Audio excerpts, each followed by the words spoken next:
প্রিয় শিক্ষার্থী, আশা করছি ভালো আছো সকলেই। ইমেজ পলিটেকনিক অ্যান্ড টেক্সটাইল ইনস্টিটিউটের পক্ষ থেকে আজকের বাংলা ক্লাসে তোমাদের সকলকে স্বাগতম। আজকে বাংলার যাদের ক্লাস রয়েছে সেই সেমিস্টারের শিক্ষার্থীদের ক্লাসের সামনে বই নিয়ে বসার জন্য বলছি। আজকে ক্লাস রয়েছে রুটিন অনুযায়ী। আজকের ক্লাস সিটি অর্থাৎ সিভিল ট্রেড, সিএমটি অর্থাৎ কম্পিউটার ট্রেড এবং এমটি অর্থাৎ মেকানিক্যাল ট্রেড, এই তিন ট্রেডের প্রথম বর্ষের শিক্ষার্থীদের আজকের ক্লাসে সকলকে স্বাগত। আজ বাংলা বিষয়ের যে নতুন পড়াতে আমরা যাব, গত দুইটা ক্লাস তোমাদের হয়েছে, একটি হয়েছে বাংলা ভাষার উপরে এবং আরেকটি হয়েছে বাংলা কবিতা বঙ্গভাষা। আজকে আমরা একটু আরেকটি আলাদা বিষয় পড়ব, গল্প।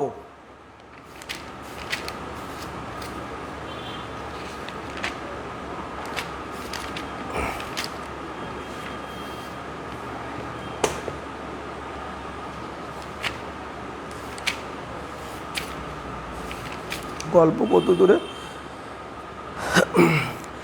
হ্যাঁ, আমার কাছে যে বইটি আছে সেই বই অনুযায়ী তোমাদের যে প্রথম গল্প,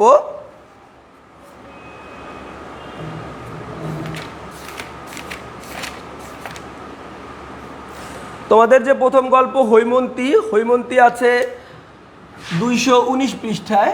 তোমাদের বইটা খুলে নিতে পারো। হৈমন্তী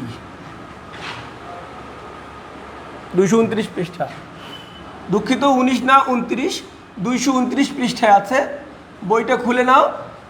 হৈমন্তী হৈমন্তী এটাকে বলা হচ্ছে গল্প। আমরা আসলে একটু দেখে নেব যে গল্প কি জিনিস, গল্প দেখতে কেমন, গল্পের কাঠামো কেমন হয়, কেন আমরা এটাকে গল্প বলি। গতদিন আমরা যখন কবিতা দেখেছি সেটাকে কেন কবিতা বলে আমরা শুনেছি, বুঝেছি। আজকে আমরা দেখব যে এটাকে কেন আমরা গল্প বলি।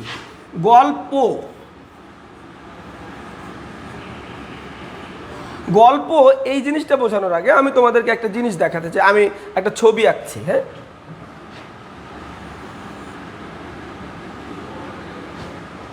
অত ভালো ছবি আঁকতে পারি না, চেষ্টা করছি, দেখি কি হয়।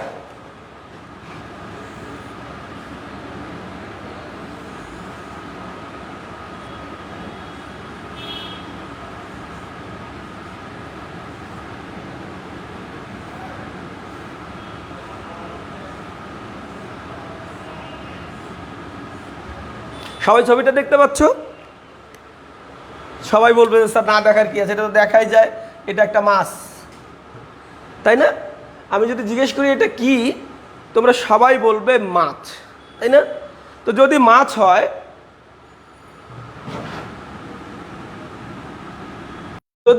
হয় তাহলে কি এটা বাসায় নিয়ে গিয়ে কেটে কুটে রান্না করে খাওয়া যাবে? নিশ্চয়ই খাওয়া যাবে না, তাই না? খাওয়া যাবে না, কিন্তু আমরা এটাকে বলছি মাছ। আসলে এটা মাছ নয়, এটি হচ্ছে মাছের ছবি। এখন আমি কেন গল্প বলতে গিয়ে, মানে ধান বানতে শিবের গীত জুড়ে দিলাম, হ্যাঁ, গল্প বলতে গিয়ে কেন আমি এই ছবির অবতারণা করলাম? দেখো, আমাদের বাস্তবতায় মাছ আছে না? আমরা সবাই মাছ দেখি, মাছ খেতেও পছন্দ করি অনেকেই। এখন আমার মাছটা যদি তোমরা দেখো, আমার মাছটার মতন মাছ আছে কি না আমি জানি না, কারণ আমার মাছের লেজটা দেখো কত সুন্দর নকশা করে আঁকা, কিন্তু মাছের লেজ এরকম হওয়ার কথা, তাই না?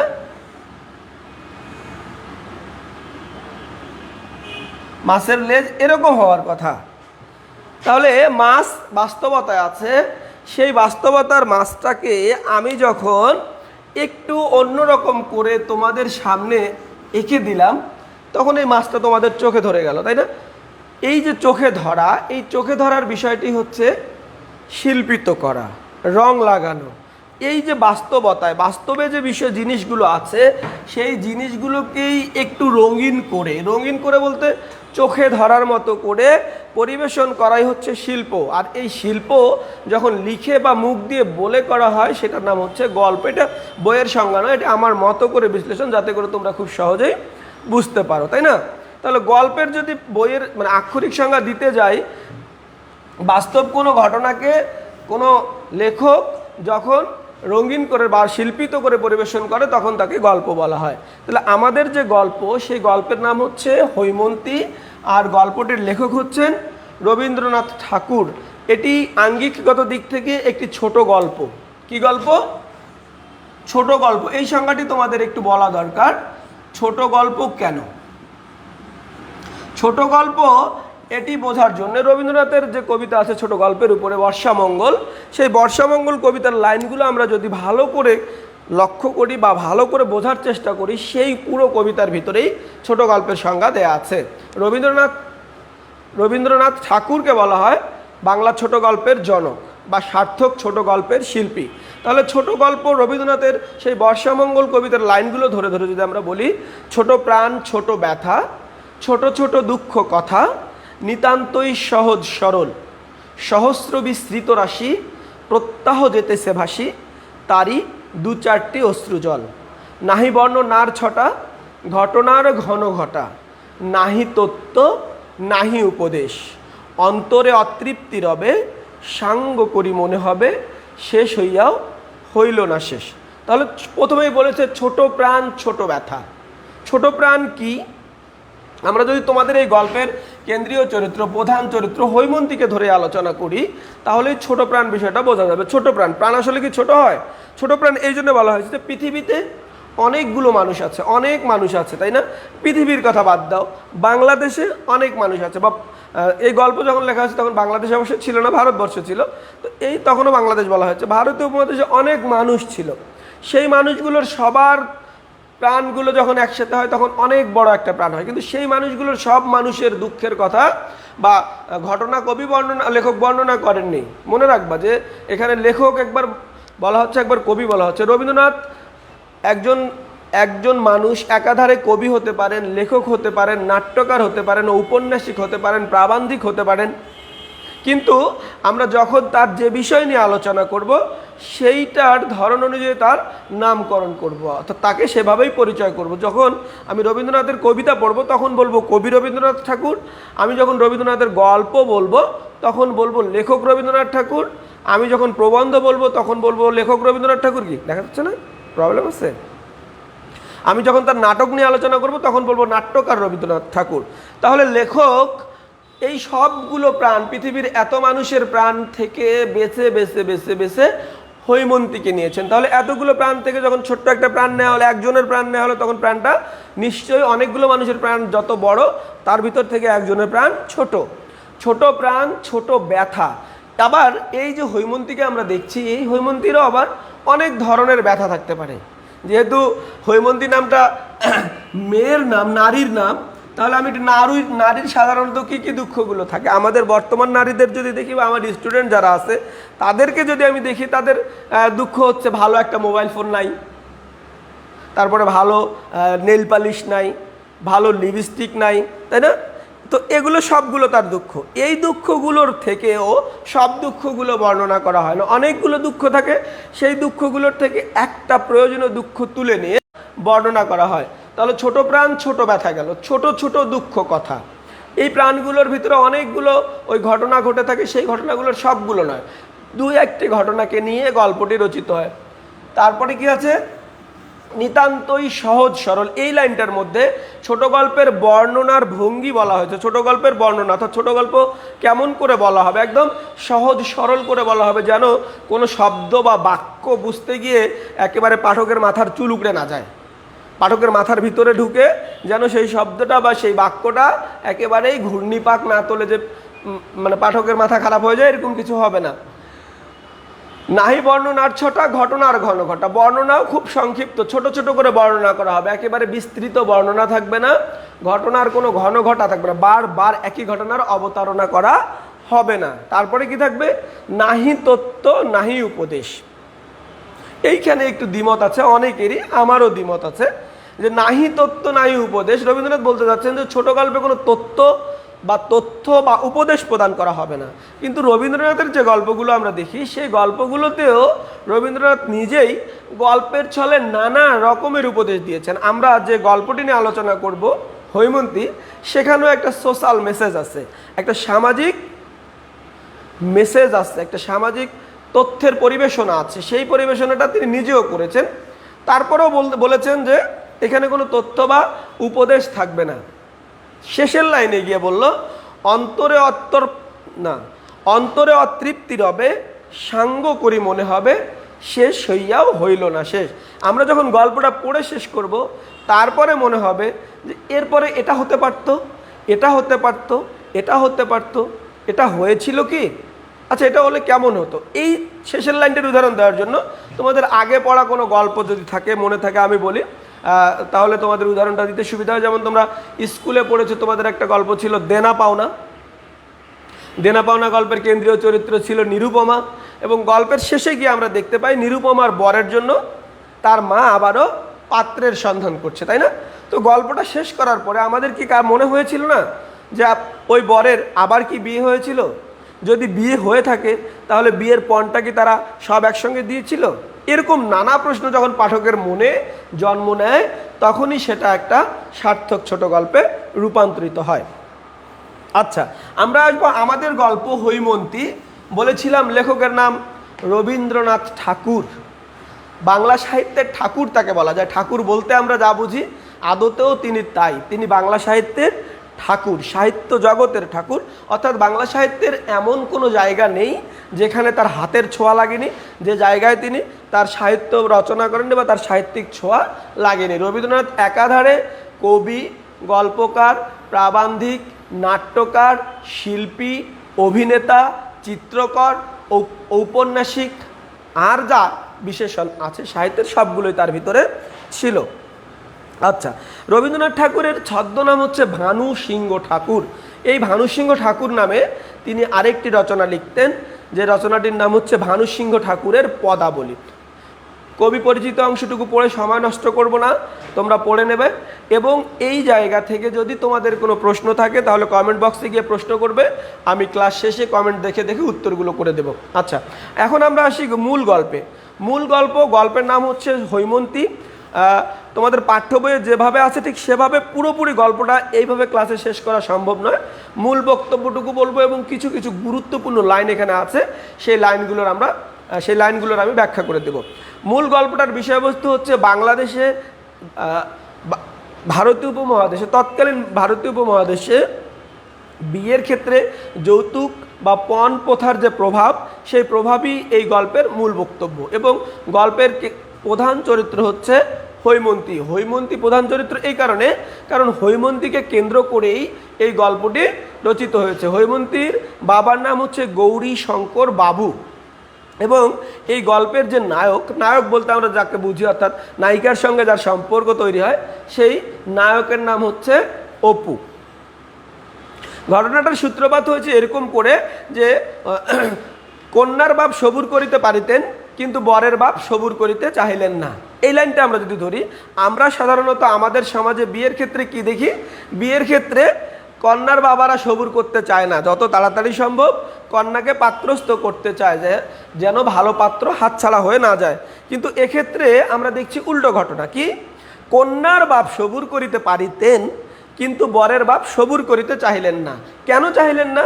তার লাইনটা, তার বক্তব্যটা পরের বাক্যে দেওয়া হয়েছে। কারণ তিনি দেখিলেন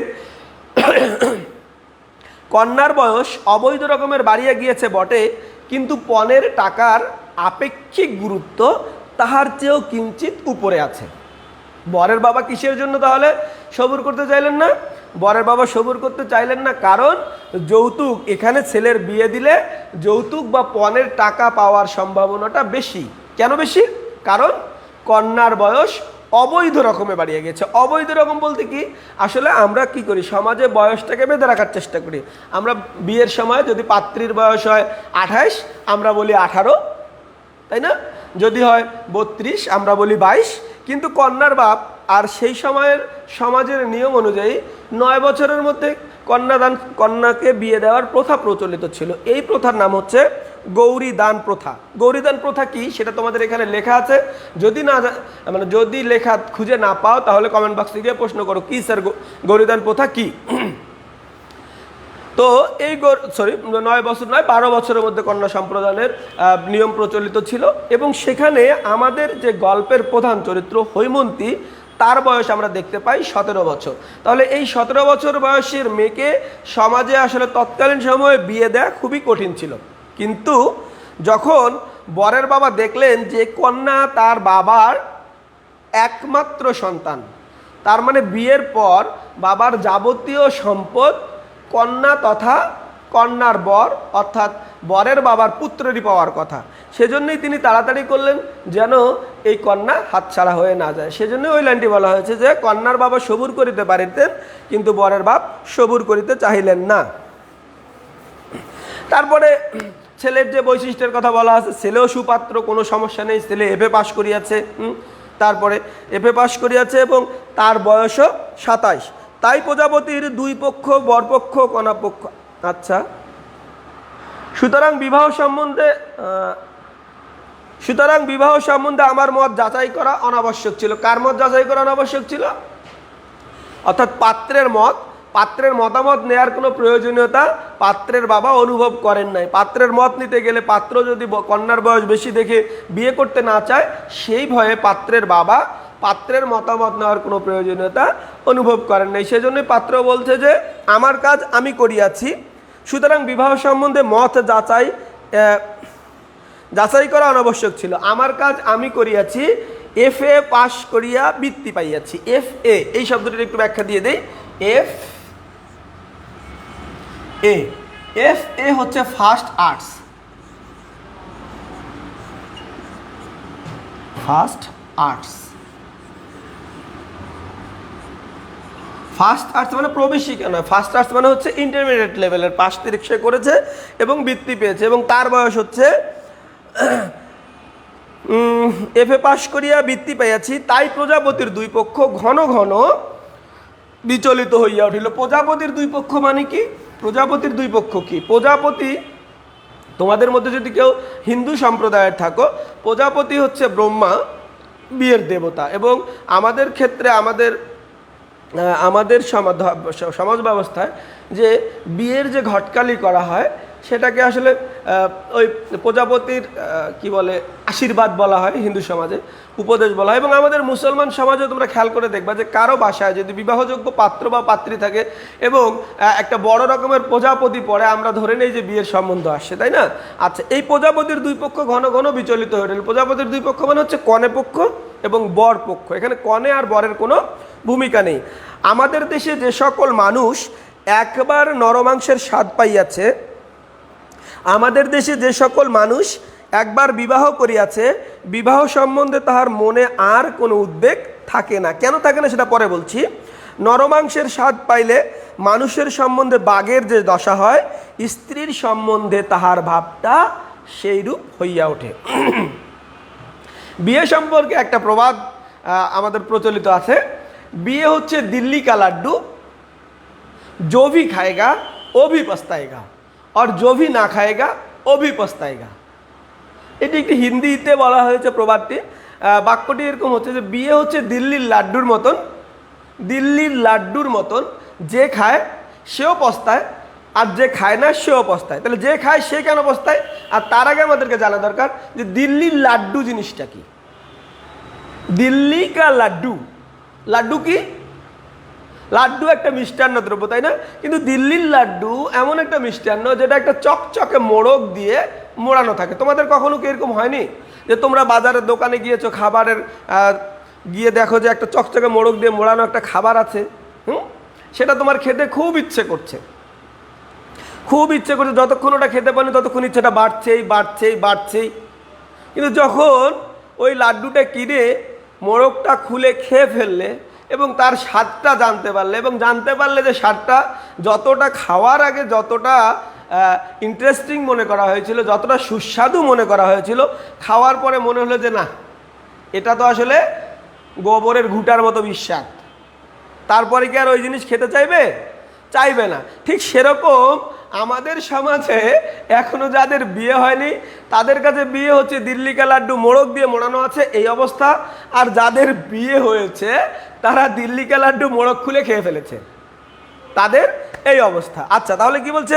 এ কারণে বলছে যে যারা নরমাংসের স্বাদ, যে বাঘ নরমাংসের স্বাদ একবার পেয়েছে সে বারবার নরমাংসের স্বাদ পেতে চাইবে। আবার ওই দিল্লি কা লাড্ডু থেকে যদি ফিরে আসি, তো দিল্লি কা লাড্ডু খাওয়ার পর যখন স্বাদটা শেষ হয়ে যায় তখন আবার অভাব বোধ হয়। এখানে একটা উদাহরণ দেওয়া হচ্ছে, চমৎকার উদাহরণ। যে বাঘ নরমাংসের স্বাদ পেয়েছে, নরমাংস মানে মানুষের মাংসের স্বাদ পেয়েছে, সে বারবার নরমাংসের স্বাদ গ্রহণ করতে চায়। এখানে বিয়েটাকে ওরকম বলা হয়েছে যে আমাদের সমাজে এই জন্য দেখা যায় যে 80 বছর হয়েছে, বউ মরে গেছে, আবার একটা বিয়ে করছে। কেন চায়? ওই যে অভ্যস্ততা তৈরি হয়ে গেছে। নরমাংসের স্বাদ বাঘ যদি পায়, বাঘ পাওয়ার পরে বারবার নরমাংসের স্বাদ পেতে চায়। কেমন করে সে নরমাংসের স্বাদ পাবে?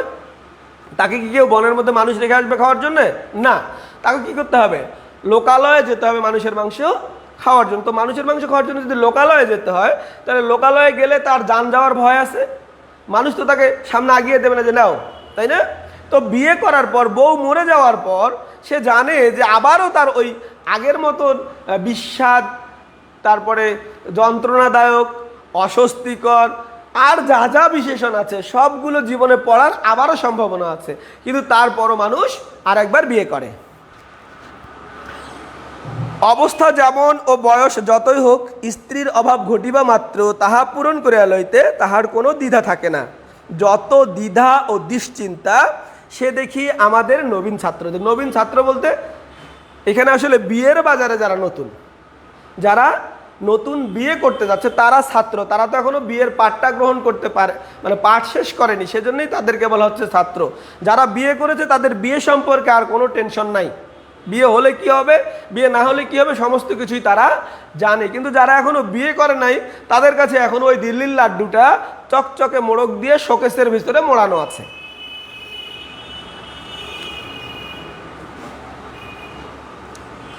বিবাহের পৌনপণিক প্রস্তাবে তাহাদের পিতৃপক্ষের পাকা চুল কলপের আশীর্বাদে পুনঃ পুনঃ কাঁচা হইয়া ওঠে। কি বলছে?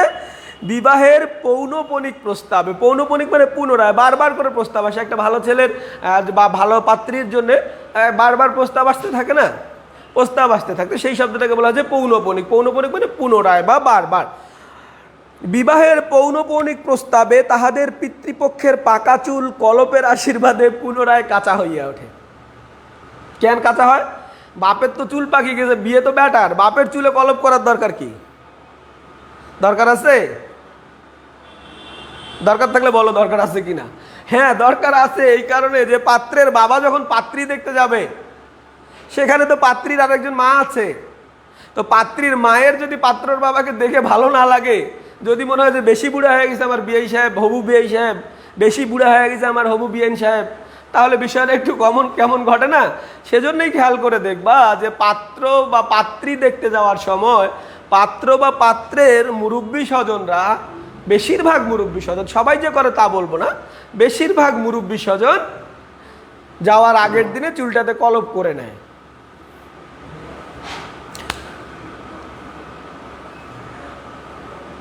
আর প্রথম ঘটকালির আছেই ইহাদের কাঁচা চুল ভাবনায় একেবারে পাকিবার উপক্রম হয়। কার? আর প্রথম ঘটকালির আছেই ইহাদের কাঁচা চুল ভাবনায় একেবারে পাকিবার উপক্রম হয়। কাদের কাঁচা চুল পাকিবার ভাবনায় উপক্রম হয়? ওই নবীন ছাত্রদের। কেন কাঁচা চুল পেকে যায়? চুল পাকার প্রধান কারণ কি?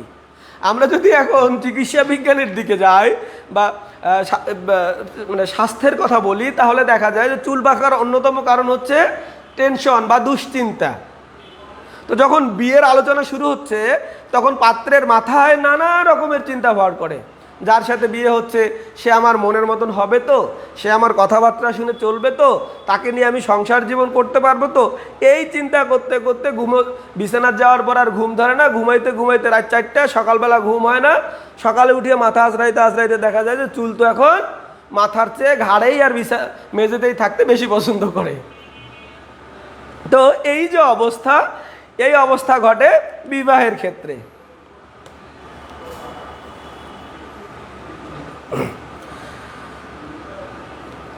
সত্য বলিতেছি, আমার মনে এমন বিষম উদ্বেগ জন্মে নাই, কিন্তু আমাদের গল্পের যে কথক, যিনি গল্প বলছেন, এখনও কিন্তু আমরা পরিচয় পাইনি। আমি আগেও যদি বলে দিয়েছি নামটা, আমরা এখনও পরিচয় পাইনি। এখনও তিনি নিজের গল্পের কথক বলছেন, নিজেকে গল্পের কথক, নিজে নিজে যে গল্প বলে সে হচ্ছে গল্পের কথক। গল্পের কথক বলছে যে নবীন ছাত্রদের, অর্থাৎ বিয়ের বাজারের নবীন ছাত্রদের মনের মধ্যে যে ভাবনার উদয় হয়, তার মধ্যে সেই ভাবনার উদ্বেগ ঘটে নাই।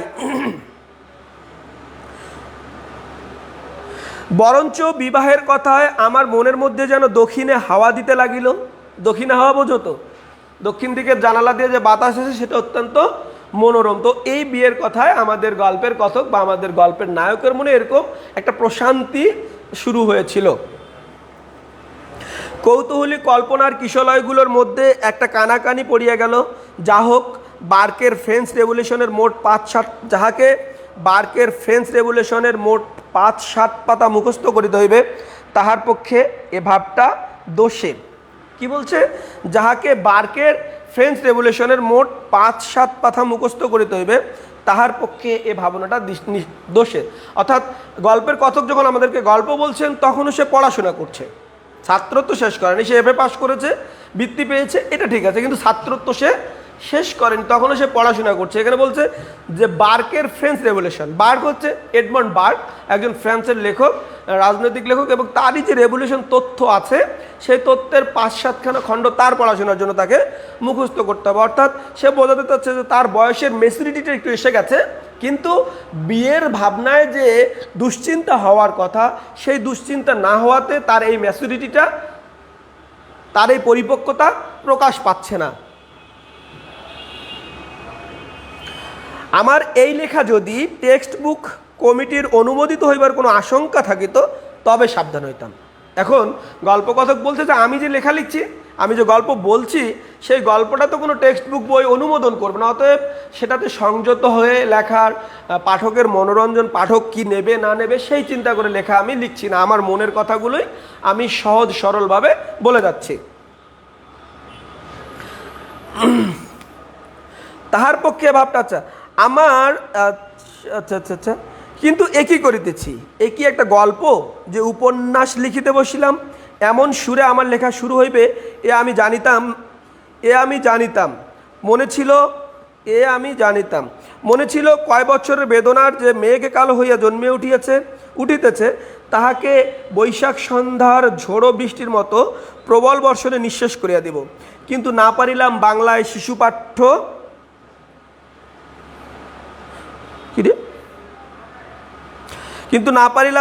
শিশু পাঠ্য বই লিখিতে, কারণ সংস্কৃত মুগ্ধবোধ ব্যাকরণ আমার পড়া নাই। আর না পারিলাম কাব্য রচনা করিতে, কারণ মাতৃভাষা আমার জীবনের মধ্যে এমন পুষ্পিত হইয়া ওঠে নাই, যাহাতে নিজের অন্তরকে বাহিরে টানিয়ে আনিতে পারি। এই জায়গাগুলোর ব্যাখ্যা তেমন গুরুত্বপূর্ণ। অর্থাৎ গল্পকথক তার নিজের মনের ভাব ব্যক্ত করছে, তিনি গল্প বলতে যাচ্ছেন, কিন্তু গল্প বলতে গিয়ে তিনি ছোট করে গল্পটা বলতে চেয়েছিলেন, কিন্তু বড় হয়ে যাচ্ছে, কিন্তু তিনি তো সেটা চাননি। তারপরে তিনি বলছেন যে তার মাতৃভাষা জ্ঞান এত ভালো নয়, ব্যাকরণ বোধ এত ভালো নয়, সে কারণে তিনি সুখপাঠ্য কোনো সাহিত্য রচনা করতে পারেন নাই। সেই জন্য পরের লাইনটা দেখি, সেই জন্যে আমার ভিতরকার শ্মশানচারী সন্ন্যাসীটা অট্টহাস্যে আপনাকে আপনি পরিহাস করিতে বসিয়াছে। এই লাইনটা গুরুত্বপূর্ণ। এই লাইনটা তোমরা বইয়ে আছে, ব্যাখ্যাটা দেখে নেবা। আমি সময় অনেক যাচ্ছে ব্যাখ্যা দিতে গেলে, কারণ গল্প পড়াতে গেলে প্রত্যেকটা লাইনের ব্যাখ্যা দিতে হয়, ব্যাখ্যা দিতে গেলে সময় লাগে। আমার হাতে আর 5 মিনিট সময় আছে, ক্লাসের সময় অনুযায়ী 5 মিনিটে দেখি কতদূর করা যায়। আর এই ফাঁকে বলে নেই, তোমরা অবশ্যই নিজেরা গল্পটা পড়বে, পুরোটা পড়বে। আমি পরের ক্লাসে আবারও পুরো গল্পটা সামারাইজ করে দেব। তোমাদের গল্পটা শুরু করে দিলাম, রাস্তায় তুলে দিলাম, তোমরা রাস্তায় হাঁটতে হাঁটতে একদম গন্তব্য পর্যন্ত পৌঁছাবে। গন্তব্যে পৌঁছানোর মধ্যে তোমরা পথের মধ্যে কি কি প্রতিবন্ধকতার সম্মুখীন হও, অর্থাৎ কোন কোন শব্দ, কোন কোন লাইন বুঝতে পারো না, সেগুলো কমেন্টস করে জানাবে। পুরো গল্পটা পড়ে আমার আজকের ক্লাসের ভিডিওটা বের করে তোমরা যে বিষয়গুলো বুঝতে পারো না ওখানে কমেন্টস করবে। পরের ক্লাসের আগেই আমি এটাকে আবার পুরো গল্পটাকে সামারাইজ করে দেবো, আর যে লাইনগুলোর ব্যাখ্যা তোমাদের দরকার সেগুলো ব্যাখ্যা আমি দিয়ে দেবো। আমার অনেকগুলো ব্যাখ্যা এই লাইনে আছে, একটা ক্লাসে এই গল্প কখনোই শেষ করা সম্ভব না, কমপক্ষে 3টা ক্লাসের দরকার। তারপর আমি চেষ্টা করব দুটো ক্লাসে যেন শেষ করা হয়, তোমাদের সময় যেহেতু কম। আর পরীক্ষার বিষয়ে কে জানি প্রশ্ন করেছিল, পরীক্ষার সময়টা এখনও বলা যাচ্ছে না, কারণ বাংলাদেশে এখনও কোনো কিছুরই স্থিতিশীলতা নাই।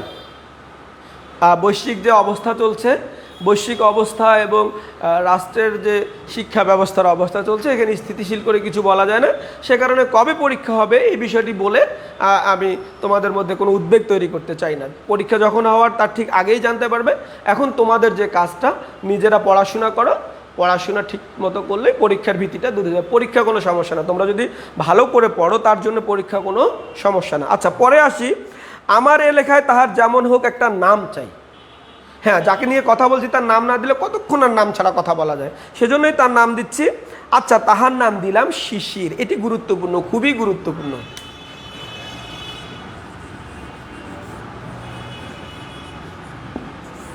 এই শিশির শব্দটা আমার জীবনে খুব গুরুত্বপূর্ণ এই কারণে গল্পটা মনে পড়ে গেল। শব্দটা আসলে আমার এই গল্পটা মনে পড়ে যায়, এই জন্য আমার জীবনে গুরুত্বপূর্ণ। আমি যখন অনার্স ভর্তি হতে যাই কারমাইকেলে, আমাকে প্রশ্ন করা হয়েছিল হৈমন্তীর নাম শিশির কেন। হৈমন্তীর নাম, দুটো প্রশ্ন এখান থেকে করা হয়েছিল, হৈমন্তীর নাম শিশির কেন, আর হৈমন্তী কি হেমন্তকালে জন্মেছিল না শীতকালে জন্মেছিল, এই দুটো আমাকে প্রশ্ন করা হয়েছিল। আচ্ছা, এখন তাহার নাম দিলাম শিশির। শিশির কেন? শিশির নামটা খুবই গুরুত্বপূর্ণ, এই গল্পের জন্য খুবই গুরুত্বপূর্ণ এবং তোমাদের পরীক্ষার জন্য খুবই গুরুত্বপূর্ণ একটি প্রশ্ন। তাহার নাম দিলাম শিশির কেন, এটাও সংক্ষিপ্ত প্রশ্নে থাকতে পারে। শিশির, আসলে আমাদেরকে শিশির শব্দটি বোঝার জন্য শিশিরকে ভিজুয়ালাইজ করতে হবে, অর্থাৎ শিশিরকে দেখতে হবে। কিভাবে দেখতে হবে? মনের চোখ দিয়ে দেখতে হবে। আমরা নিশ্চয়ই বাস্তবে সবাই শিশির দেখেছি। খুব সকালবেলা ঘাসের ডগার উপরে এক বিন্দু জলের ফোঁটা পড়ে থাকে, ওই জলের ফোঁটার উপরে যখন সূর্যের আলোটা পড়ে তখন চারিদিকে সে ঝকমক করে, শুধু সূর্যের আলোটা পড়ে তখন চারিদিকে সে ঝকমক করে আলো ছড়িয়ে দেয়। আর সূর্যটা একটু উপরে উঠে প্রখর হলেই সে পানিটা ঝরে ঘাসের নিচে পড়ে যায় এবং আলোটা নিভে যায়। গল্পের লেখক শিশির নাম দিয়েছে এই কারণেই, ওই শিশিরের বিন্দু যেমন ক্ষণিকের জন্য পৃথিবীতে আলো ছড়ায়, এই গল্পের যে চরিত্র, যার আসল নাম হৈমন্তী, যাকে লেখক নাম দিয়েছেন শিশির, ওই শিশিরের মতন সামান্য একটু সময় তার জীবনে অবস্থান করেছিল এবং যতটুকু সময় অবস্থান করেছিল তা সেই সময়টুকু তার জীবনকে আলোকিত করে দিয়েছিল। শিশির, কেননা শিশিরের কান্না হাসি একেবারে এক হইয়া আছে, আর শিশিরের ভোরবেলাটুকুর কথা সকালবেলায় আসিয়াই ফুরাইয়া যায়। এই যে শিশির নামটা দিয়েছে তার পিছনের কারণটাই বলছে যে এই শিশির নামটার ভিতরেই শিশিরের যে বৈশিষ্ট্য তোমাদেরকে বললাম, সেই বৈশিষ্ট্যের মতোই ওই হৈমন্তীর জীবন ছিল, ওই শিশিরের জীবন ছিল। শিশির ভোরবেলায় যতক্ষণ স্থায়ী থাকে তখন সে সূর্য ওঠার সঙ্গে সঙ্গেই শুধু আলোটুকু দেয়, আর সূর্য উপরে উঠে গেলেই তার আলো নিভে যায়। তো গল্পের লেখক বা কথকের জীবনেও হৈমন্তী ঠিক অতটুকু সময় ধরে স্থায়ী ছিল। যতটুকু সময় সে স্থায়ী ছিল ততটুকু, সেই সময়টুকু, পুরো সময়টুকু গল্পকথকের জীবনকে আলোকিত করে দিয়েছিল। কিন্তু সেই স্থায়িত্বের সময়টা ছিল একেবারেই ভোরবেলায় পড়া শিশিরের মতন, যেটা সকালবেলায় এসে শেষ হয়ে যায়। তো প্রিয় শিক্ষার্থী, আজকে এ পর্যন্তই। ধন্যবাদ। অন্য স্যাররা এসে দাঁড়িয়ে আছেন, তাদের ক্লাস আছে। তোমরা সবাই ভালো থেকো। পরের ক্লাসেও আমরা হৈমন্তী নিয়ে আলোচনা করব এবং এখানে তোমাদের যার যা সমস্যা আছে, অর্থাৎ কোনো শব্দ বুঝতে না পারা, কোনো বাক্যের ব্যাখ্যা বুঝতে না পারা, এই সমস্ত বিষয়গুলো তোমরা কমেন্ট বক্সে গিয়ে অবশ্যই প্রশ্ন করবে এবং প্রশ্ন করার পর আমি সেগুলো সমাধান দিয়ে পরের ক্লাস শুরু করব। Thank you, best of luck, ভালো থেকো সবাই।